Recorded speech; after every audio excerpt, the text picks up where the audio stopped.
Family traditions are very important to those that follow them and play a huge part in many cultures. Wedding traditions, such as big receptions filled with a plethora of food, expensive rings exchanged by couples in beautiful attire, with matching bridesmaids and groomsmen. One cannot deny the beautiful setting and enchanting aura puts love in the air, but after it's all said and done, who's stuck with the bill?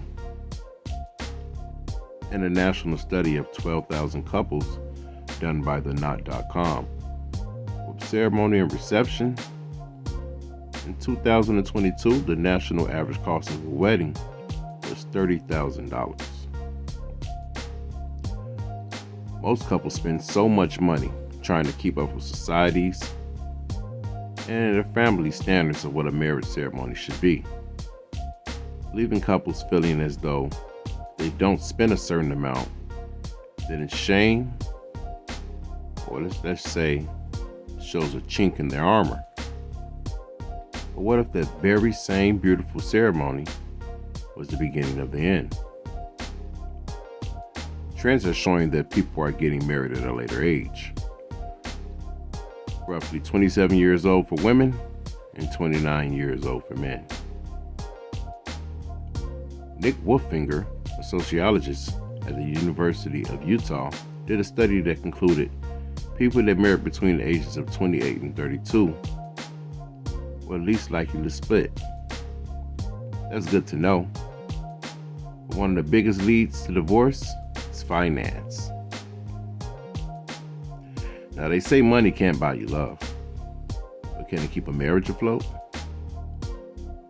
Studies done by Northwestern Mutual show that wealthy married couples have a higher odds of divorce.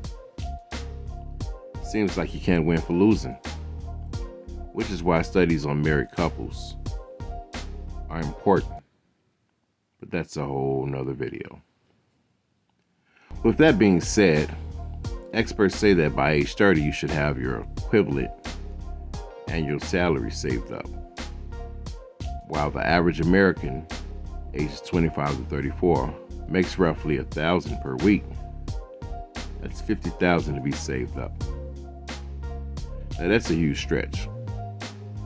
But with all this focus on finance, it shows that maybe that expensive wedding should be turned into savings. The Social Science Research Network looked at the weddings and marriages of more than 3,000 people in the U.S. The study showed the price of the weddings is likely to play a part in chances of separation. According to the study, recently married couples who spent more than $20,000 on their wedding were 46% more likely to split than those who spent around $5,000 to $10,000. And those who spent $10,000 to $20,000 were 29% more likely to get divorced than those who spent in that mid-range cost. That's an interesting account summed up, and I couldn't agree with it more. The effects of financial stress plays a huge part in marital happiness. The effects of stress,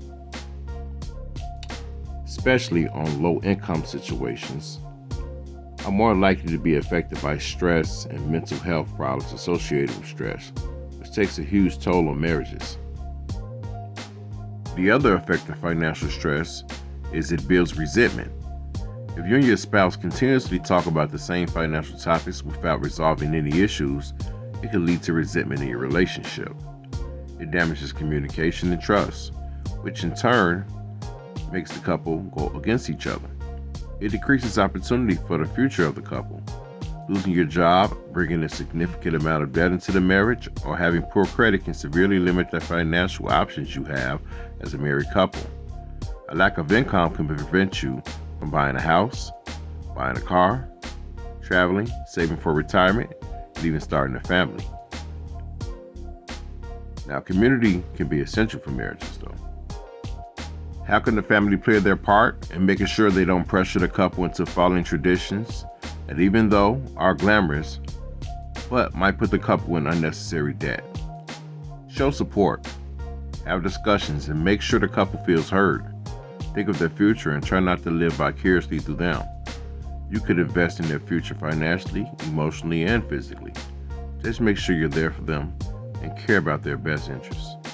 Don't judge.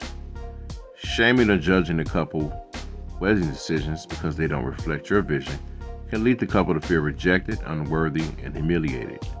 It also shows a lack of respect and empathy. Let's all do better. And to the couples, money is a sensitive subject. But when you're in a relationship, it's essential to talk about it, even if it means having some difficult or uncomfortable conversations. When it comes to things as expensive as weddings, it's best to be honest, open, and remember that love doesn't come with a price tag, as long as it's genuine and comes from the heart. Let that lead you. Thanks for listening, and save that money.